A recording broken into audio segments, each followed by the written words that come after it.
Hello and welcome back to the Tezumi YouTube channel. I'm David and today we'll be taking a look at the three most popular types of Japanese teapots: Kyusu, Houhin, and Shiboridashi. We'll look at the similarities and differences between each style and help you decide which one is best for your tea brewing needs. Before we begin, we need to clear up some terminology issues. In the Western world, the word Kyusu refers to these side-handle teapots, whereas in Japanese, Kyusu, spelled Kyusu, can be used to refer to all of these, as the kanji themselves really just mean quick pouring. Properly speaking, in Japanese, the correct term for a side-handle teapot is yokote kyusu. Yokote meaning side handle. This is in contrast to ushirode kyusu, spelled ushirode, where the handle is attached to the back of the body. But for here on out, I will refer to the side-handle teapots simply as Kyusu, for brevity's sake. Firstly, we'll take a look at the differences between a Kyusu, a Houhin, and a Shiboridashi. Obviously, the first thing you'll notice is that a Kyusu has a handle. This means it is useful for all temperatures of water. You can use boiling water or cooler water, as the handle means you can pick it up without burning your fingers. This makes a Kyusu a really great all-round style of teapot. Conversely, Houhin and Shiboridashi don't have handles, which means that you must pick the teapots up by the body when using them to brew tea.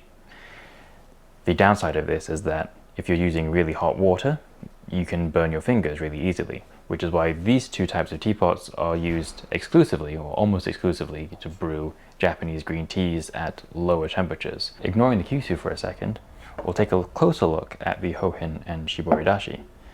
These two styles are often conflated, and that's because they are in fact very similar, and there are many teapots that exist somewhere in between these two extremes. One key difference between the Houhin and Shiboridashi is that the spout of a Shiboridashi is made from the same piece of clay as the body.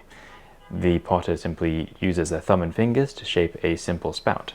In contrast, the spout of a Houhin is made of a separate piece of clay, which is molded into the shape of a spout and then attached to the main body of the teapot. Another key difference is that the Shiboridashi does not have a filter at the spout, where the Houhin does.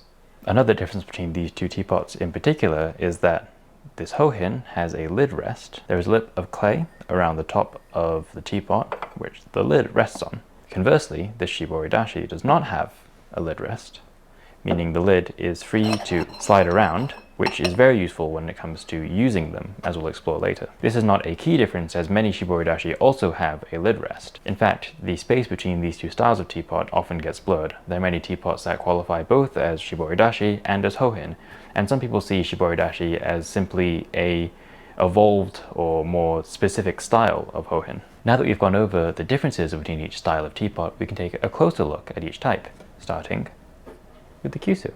If you're just getting into tea, or starting with Japanese tea in particular, then we highly recommend using a Kyusu as your first teapot. These are very versatile pieces, and they can be used to brew all types of tea, from gyokuro to sencha to genmaicha, or even Chinese and Taiwanese teas. The presence of a handle means you can hold the teapot full of hot water and even boiling water without burning your hand, unlike with a Houhin or a Shiboridashi. The presence of a built-in filter means you can brew teas that have really fine broken leaves, like a Fukimushi sencha, without getting a lot of that leaf matter in your cup. As I mentioned earlier, in Japanese the word Kyusu means quick pour.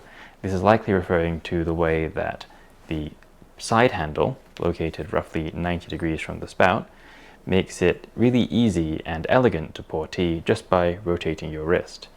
This is in contrast to top handle or rear handle teapots, which require a sort of whole arm action to pour them. Kyusu is made out of 5 pieces of clay. We have the body, the lid, the handle, the spout, and the filter. Each of these pieces are made separately, so the lid, body, handle, and spout are thrown on a pottery wheel, and the filter is usually made from a flat sheet of clay with holes punched into it.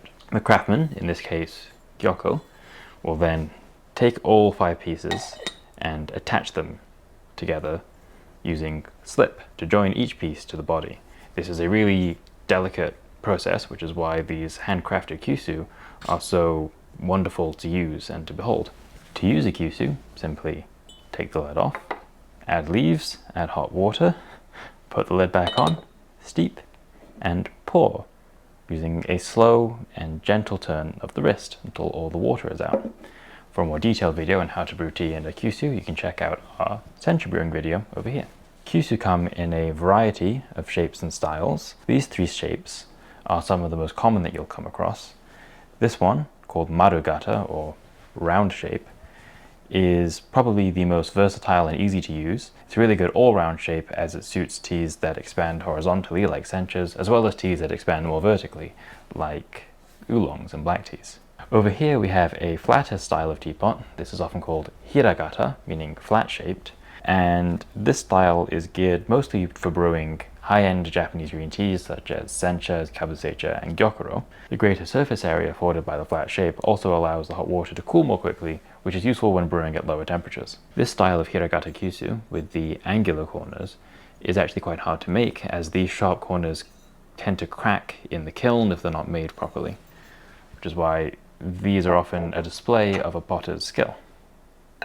In between the marugata and the hiragata, we have something of a hybrid, often called the hiramarugata, or flat round shape. This style basically combines the general use shape of the marugata with the slightly more specialized shape of the hiragata. You still have a more wide opening and flatter shape, but it's not quite as extreme as with the hiragata. Here we have two more shapes of kyusu. This one's slightly taller, but still quite rounded. You might call this nasugata, or eggplant shaped. There really is very little difference in usability though between this and a more fully marugata kyusu. This larger Asahi-yaki Kyusu has a shape and style that is more reminiscent of a Houhin, and it combines these properties with the ease of use of a Kyusu handle. Now we'll take a look at a few of the decorative styles that you'll commonly see on Kyusu. These four Kyusu are Tokoname-yaki. Tokoname is a city in Aichi Prefecture in Japan that is well known for its unglazed Kyusu, which were originally mimicking Chinese Yixing teaware, which have since evolved into their own distinct and unique style. The most classic style of Tokoname-yaki Kyusu is that using this type of clay called shude, or vermilion clay, which is a fine-grained brick red clay that is fired in oxidation to produce this brilliant vermilion red-orange color. It's known for having very slight muting properties on tea, which will take away some of the harshness and astringency, but these properties are very, very slight compared to lots of Chinese clays like Yixing or Nixing. This teapot has a decorative style called matsuhara, or pine bark, in which this surface texture is put into the clay through the use of a small wheel during the throwing process. When the same shude clay is placed in a reducing atmosphere in a kiln, where it has less access to oxygen, it can actually come out black as it gets covered in soot, and there are chemical reactions between the clay and the reducing atmosphere which turn the clay black. Here we have another unglazed Tokoname-yaki Kyusu, this time thrown from a green clay called ryokude in Japanese. This is clay that has been dyed green, usually with the use of cobalt, and the shades it produces can range anywhere from a very muted green to a more vibrant green. This teapot is decorated using a technique that is unique to Tokoname, called mogake, in which amamo seaweed is draped across the teapot before it is fired, and when the teapot is fired in the kiln, the seaweed will burn away, leaving behind these squiggly lines as their carbonized silhouettes.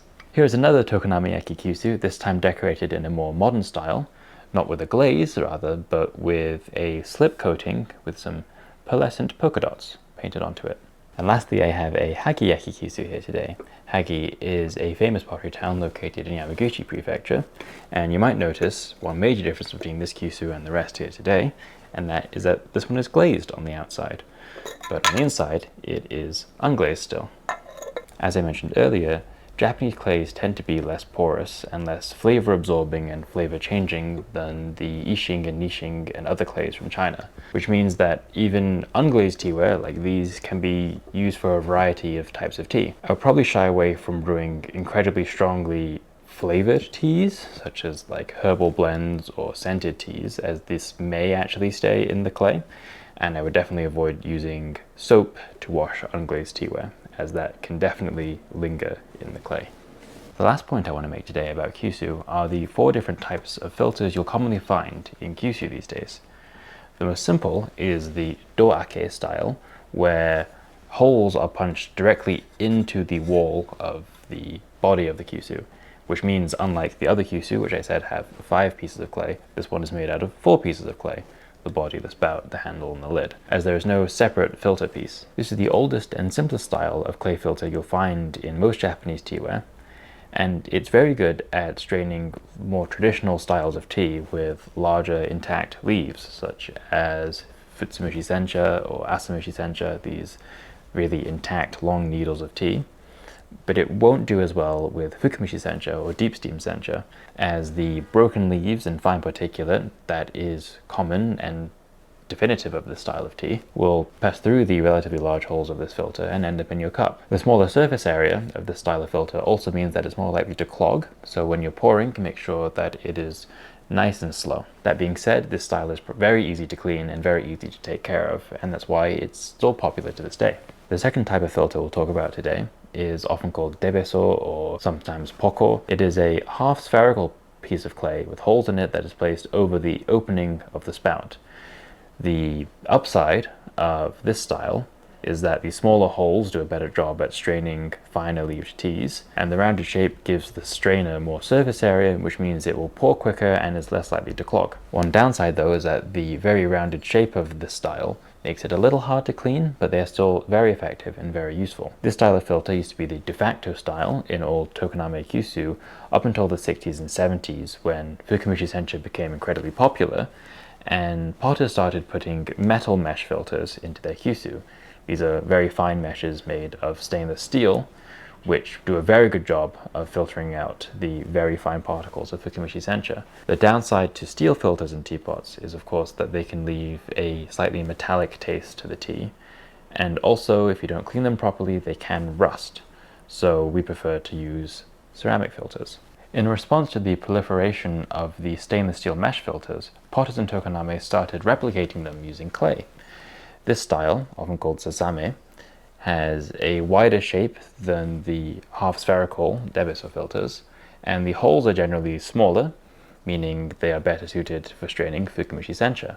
Another variation of this style is called saramesh, meaning ceramic mesh in Japanese, and the major difference between saramesh and sasame is that the filter is flat against the wall of the teapot, often concave in shape, in contrast to the convex shape of sasame.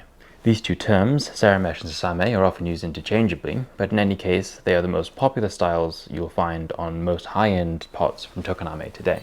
When pouring with a Kyusu, there are a few things to keep in mind.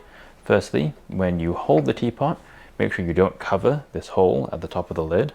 This hole allows air in, so that it can replace the liquid that is leaving, and if you cover it when pouring, it can actually stop the pouring from happening, especially with the really well-made Kyusu that have an airtight seal with the lid. I usually recommend putting your thumb on the lid. This keeps it in place. Alternatively, you can use your pointer finger like this, though I find that much less comfortable, or you can use a second hand, like so. With most Kyusu it's quite easy, but you want to make sure that you don't have your fingers touching the body of the Kyusu, as this can get quite hot, especially if you're brewing at higher temperatures. You want to actually use the handle as a handle. So keep your fingers away from the body so you don't burn them, and pour nice and easily. With all Kyusu, and especially with flatter Kyusu like these, it's recommended that you pour slowly, as if you pour too fast, all the tea leaves can rush towards the front of the teapot, clog up the filter, and cause the tea to spill out from the gap between the lid and the body. So you want to pour nice and slowly. Moving on, let's take a look at our second type of Japanese teapot, the Houhin, or sometimes called hobin.